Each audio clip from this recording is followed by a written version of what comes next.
अगर आपने अभी तक हमारा चैनल सब्सक्राइब नहीं किया तो अभी सब्सक्राइब करें और बेल आइकॉन को क्लिक करके हमारी लेटेस्ट वीडियोस के बारे में अपडेट जानें। नमस्कार, आप देख रहे हैं यूपी खबर। मैं हूं आपके साथ इस वक्त उमर खान। आइए नजर डालते हैं इस वक्त की कुछ खास खबरों पर। पार्षद आफ्ताब आलम ने देहरादून के गांधी पार्क के सामने किया धरना प्रदर्शन। आज देहरादून के गांधी पार्क के मुख्य गेट के सामने माजरा पार्षद आफ्ताब आलम ने धरना प्रदर्शन किया। बता दें कि कुछ दबंगों के द्वारा, जिनमें एक पत्रकार भी है, पार्षद व उनके भाई उत्तराखंड सरकार में राज्य मंत्री शादाब शम्स के खिलाफ कुछ लोगों की जमीन कब्जाने व हिंदू बच्चा कब्रिस्तान की जमीन पर कब्जा करने का आरोप लगाया था, जिसको एक स्थानीय न्यूज चैनल पर भी पार्षद व उनके राज्य मंत्री बड़े भाई के खिलाफ उक्त आरोपों की खबर चलाई गई थी। इसी को लेकर आज पार्षद आफ्ताब आलम ने उन तमाम गवाहों के साथ गांधी पार्क के सामने धरने पर बैठ गए, जिनके द्वारा उन पर ये सब आरोप लगाए गए थे। पार्षद आफ्ताब आलम का आरोप है कि कुछ भूमाफिया लोग हैं जो गलत तरीके से उन पर व उनके भाई शादाब शम्स पर आरोप लगा रहे हैं। बल्कि आरोप लगाने वाले खुद भूमाफिया, क्रिमिनल व दबंग लोग हैं, जिनमें उनमें से एक पत्रकार उमेश कुमार पर सीधा आरोप लगाया कि यह सब उमेश कुमार के इशारे पर किया जा रहा है। पार्षद आफ्ताब आलम ने उत्तराखंड पुलिस की कार्यप्रणाली पर भी प्रश्न चिन्ह लगाया कि उमेश कुमार जैसे भूमाफिया व पत्रकारिता की आड़ में लोगों की जमीन कब्जाने व दबंगई करने पर पुलिस प्रशासन ऐसे लोगों के खिलाफ कोई कार्यवाही नहीं करती है, बल्कि उनको संरक्षण देने का काम करती है, जिस वजह से ये खुलकर दबंगई करते हैं। वो किस रीजन के लिए आप बैठे हैं?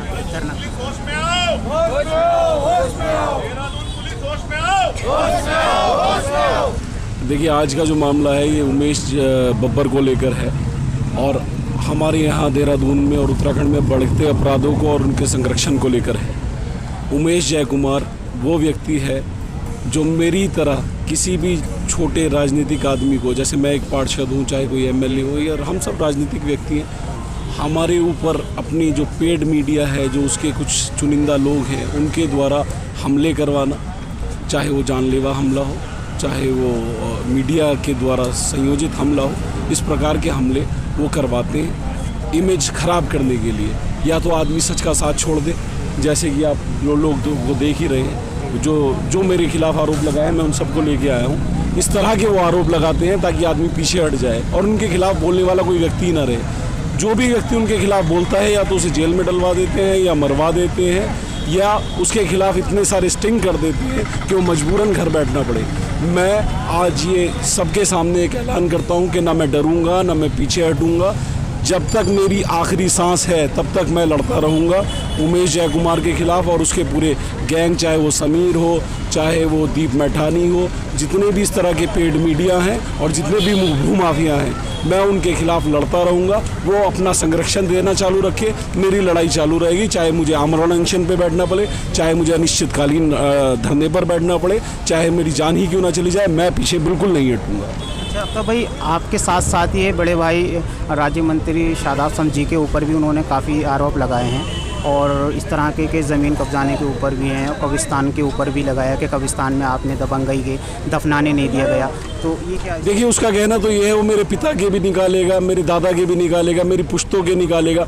मैं उसके खिलाफ बोलना बंद कर दूं तो मुझे कुछ नहीं कहेगा। अगर मैं इन लोगों का साथ दूंगा, इन लोगों के लिए खड़ा होऊंगा, तो वो मेरे खिलाफ स्टिंग चलाएगा, मेरे खिलाफ दुष्प्रचार करेगा, मेरी इमेज पूरी ख़त्म कर देगा। वो मुख्यमंत्री बदल सकता है स्टेट के, तो मैं तो एक छोटा सा पार्षद हूँ, मुझे तो वैसे ही निष्कासित करवा सकता है या मेरे खिलाफ कोई भी चार्ज लगा सकता है। पर मैं पीछे हटने वाला बिल्कुल नहीं हूँ। मेरे जो क्षेत्र के मसले हैं, चाहे वो हिंदू बच्चा कब्रिस्तान का हो, चाहे वो इन्हें मंजू दीदी को इंसाफ दिलाने का हो, चाहे वो इस परिवार को इनके जो कत्ल किया गया है उसका इंसाफ दिलाने का हो, मैं आखिरी दम तक इन लोगों के लिए लड़ूंगा और इन लोगों को इंसाफ दिला के रहूंगा। चाहे मैं पार्षद रहूं या ना रहूं, चाहे मेरे खिलाफ स्टिंग करके मुझे जेल भिजवा दे, चाहे मेरी जान ले हमला करवा दे, मैं पीछे बिल्कुल नहीं हटूंगा, मैं इनका साथ देता रहूँ। मतलब कहीं ना कहीं आप अब जो है इंसाफ का साथ दे रहे हैं और जो जिन लोगों को सताया जा रहा है उनके खिलाफ उनकी आवाज़ आप बन के उभरे हैं, तो कहीं ना कहीं आपको ये दबाने की जो इस तरह से आपको धमकियाँ मिल रही हैं और आपके बारे में गलत इल्ज़ाम लगाए जा रहे हैं, कहीं ना कहीं ये आपको पीछे हटने की या आपको कहीं ना कहीं तोड़ने की एक साजिश भी हो सकती है। बिल्कुल, उन्होंने मुझे बिल्कुल कहा है कि आप पीछे हट जाइए, हम बंद कर देंगे ये सब चीज़ें।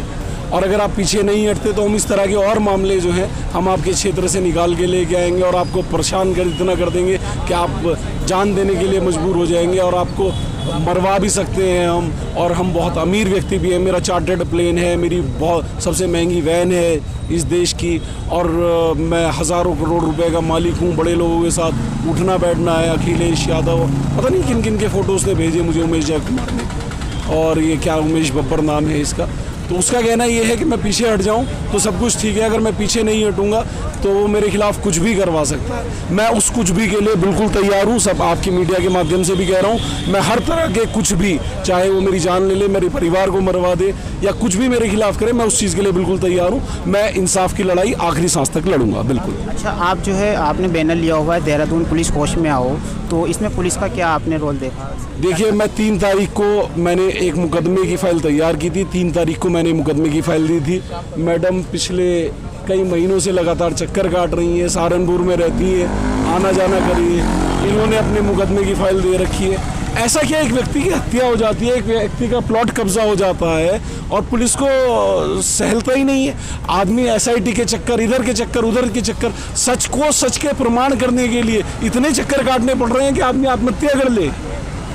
आखिर सच्चाई को तो क्या कानून को दिखता नहीं है? क्या पुलिस प्रशासन को दिखता नहीं है कौन सच्चा है कौन झूठा है? क्या एक व्यक्ति कोई भी आरोप किसी के खिलाफ लगा सकता है? मैं अगर क्षेत्र का पार्षद हूँ, मेरे खिलाफ वो इतने आरोप लगा रहे हैं, इनको तो जान से मरवा देंगे, इनकी कोई सुनवाई नहीं होगी, इनको मरवा देंगे, इनकी क्या सुनवाई होगी? जब मेरी सुनवाई नहीं हो रही, एक पार्षद की, सत्ताधारी पार्षद की अगर सुनवाई नहीं है इस प्रदेश में, इस देहरादून में अगर उसकी सुनवाई नहीं है, तो मेरे किसकी सुनवाई होगी? जनप्रतिनिधि की अगर सुनवाई नहीं हो रही, अगर उसके खिलाफ एक्शन नहीं लिया जा रहा, मैं कई दिन से लगातार थाने और चौकी के चक्कर काट रहा हूँ, उनके खिलाफ एक्शन नहीं होता, मेरे ऊपर हमला कराया जाता है, मेरी गाड़ी में टक्कर मरवाई जाती है, मेरे माली को बंदूक दिखाई जाती है, इन्हें मैडम को बंदूक दिखाई जाती है। अरे सबको बंदूक दिखा दोगे, गोली मरवा दो यार तुम, हम मरने से नहीं डर रहे, मरवा दो तुम हमें जान से। लेकिन हम पीछे हटने वाले नहीं है, हम नहीं डरेंगे। ना मंजू दीदी डरेंगी, ना बरखाट दीदी डरेंगी, ये नहीं डरेंगी, और ना हम डरेंगे, ना हमारा अनुसूचित समाज डरेगा।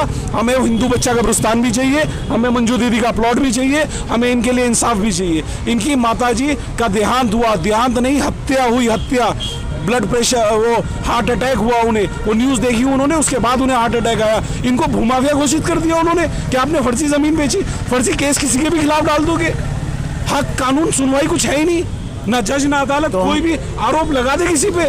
हम अगर कहीं ना कहीं देखें तो यहाँ सबसे बड़ी जो है ढील, और कह सकते हैं कि कानून की भी यहाँ कहीं ना कहीं सुनवाई ना होने की वजह से ये मामला इन लोगों को बढ़ावा मिल रहा है। इस तरह के जो आप पे इल्ज़ाम और आपको धमकियाँ मिल रही है, तो क्या इस बारे में कानून की बहुत बड़ा रोल है? बिल्कुल, कानून का बहुत बड़ा रोल है, और मैं चाहूँगा, इसीलिए हमने लिखा भी है कि देहरादून पुलिस होश में आओ। ये हमारा स्लोगन भी यही है कि देहरादून पुलिस को अपना रवैया बिल्कुल बदलना पड़ेगा। अपराधियों को जो लोग संरक्षण देते हैं, ये उमेश बब्बर जैसे लोग, ये अपराधी जो छोटे अपराधी हैं, चाहे उसमें समीर हो, चाहे राजेश गुलानी हो, ये छोटे अपराधी हैं, ये छोटे अपराधी हैं, छोटे ज़मीनों को कब्जाने का काम है। रौनक, मुकरम, बहुत सारी इस तरह की लंबी फहरिस्त है जो भूमाफिया हैं, हिस्ट्री शीटर हैं।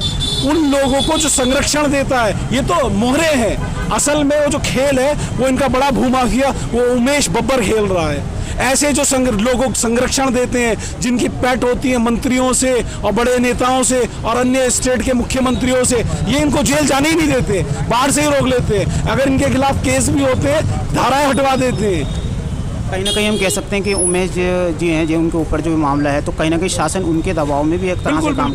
मैं ये खुले तौर पे ये आरोप लगाना चाहता हूँ मीडिया के, आपके मीडिया के माध्यम से भी, कि उमेश बब्बर जो है वो प्रशासन उससे डरता है, देहरादून की पुलिस उससे डरती है, उसके ऊपर हाथ डालने से, उसको अरेस्ट करने से डरती है। अगर ऐसे लोगों की अरेस्टिंग हो जाए, जैसे विकास दुबे को मारा ना, अगर ऐसा देहरादून में और उत्तराखंड में होने लग जाए, यहाँ से अपराधियों का नाम निशान खत्म हो जाए, ऐसे ही कोई किसी की ज़मीन ना कब्जा ले फर्जी पेपर बना के, ऐसे ही कोई किसी की ज़मीन पे आरोप ना लगा दे, उत्तराखंड पुलिस को फॉर्म में आना पड़ेगा, एक्शन दिखाना पड़ेगा। लोगों को तब समझ में आएगा किसी की ज़मीन कब्जाना कैसा होता है। किसी की ज़मीन के पेपर बनवा लिए, फर्जी पेपर बनवा के लेके आ जाते हैं। इतने लोग पीड़ित हैं, अगर आप बुलाने को कहें तो हज़ारों लोग यहाँ इकट्ठे हो जाएं, जिनको इन लोगों ने परेशान किया हुआ है। और वो लोग संरक्षण देते हैं कि आप कोई भी एक्ट किसी के खिलाफ कर दो, 1 करोड़ 2 करोड़ मिलने चाहिए उन्हें।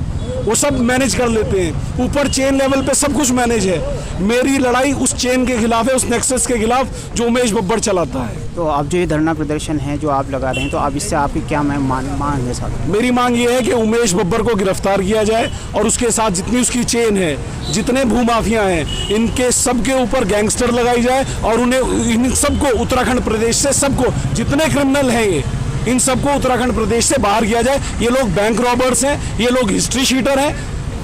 30-30, 40-40 केस इनके ऊपर हैं। 40-40 केस जमीनों के, कब्जाए के, और उसको बाद उनको संरक्षण है। उसके बाद वो जमानत पे छूट के आ जाते हैं, जेल से रिहा होके आ जाते हैं। ये समीर जिसका नाम ये मैडम का जो प्लॉट कब्जा रखा है, अभी जेल से छूट के आया है। मतलब ऐसे अपराधियों को संरक्षण देगी उमेश बब्बर? कब तक संरक्षण दोगे भाई? कहीं ना कहीं कानून की बहुत बड़ी ढील और बहुत कानून की ढील है। कानून का एक बहुत बड़ा फ्लॉ है जिसके तहत इस तरह के अपराधियों को, समीर जैसे अपराधी, चाहे उसमें समीर हो वो और जो उसके साथ के गैंग के लोग हैं, इनके उमेश कुमार के समीर है और कौन है, शमशाद है, जावेद है और साजिद है, बैंक रॉबर्ट्स तक हैं इनके पूरे गैंग में।